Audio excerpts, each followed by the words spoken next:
Madam, એન્ડોમેટ્રિયોસિસ એટલે શું? એન્ડોમેટ્રિયોસિસ એટલે એબનોર્મલ એન્ડોમેટ્રિયમ.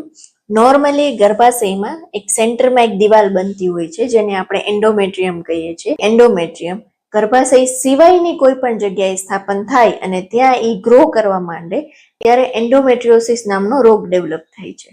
આ એન્ડોમેટ્રિયોસિસ કઈ એજ ગ્રુપમાં મોસ્ટલી જોવા મળે છે અને આ થવાનું કારણ શું?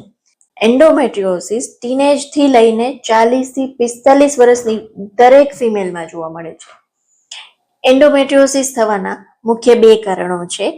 એક થિયરી એવી છે કે જે સ્ત્રીને પીરિયડ્સ દરમિયાન હેવી બ્લડ ફ્લો રહેતો હોય, અમુક સ્ત્રીને એ બ્લડ છે એ ટ્યુબમાંથી જઈને પેટમાં અલગ અલગ જગ્યાએ અંડાશય છે, ટ્યુબ છે, ગર્ભાશયની પાછળની જગ્યા, આંતરડા, પેશાબની થેલી વગેરે જગ્યાએ જમા થઈને ત્યાં કેમિકલ રિએક્શન કરે છે જેના કારણે ત્યાં એડેશન્સ ડેવલપ થાય છે અને સોજો ડેવલપ થાય છે.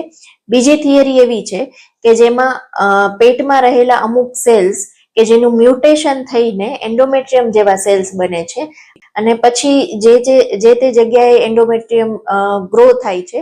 અને થર્ડ રીઝન એવું છે કે સર્જિકલ પ્રોસિજરમાં અમુક પ્રોપર કેર ના કરવાથી, જેમ કે ડિસ્પોઝેબલ યુઝ ના કરીએ, અમુક વસ્તુ રીયુઝ કરતા હોય, અમુક ટૂંકમાં ટેકનિક હોય કે જે ટેકનિકથી પ્રોપર ઓપરેટિવ પ્રોસિજર ના કમ્પ્લીટ થાય તો તેના કારણે પણ એન્ડોમેટ્રિયોસિસ થવાના રિસ્ક વધતા હોય છે.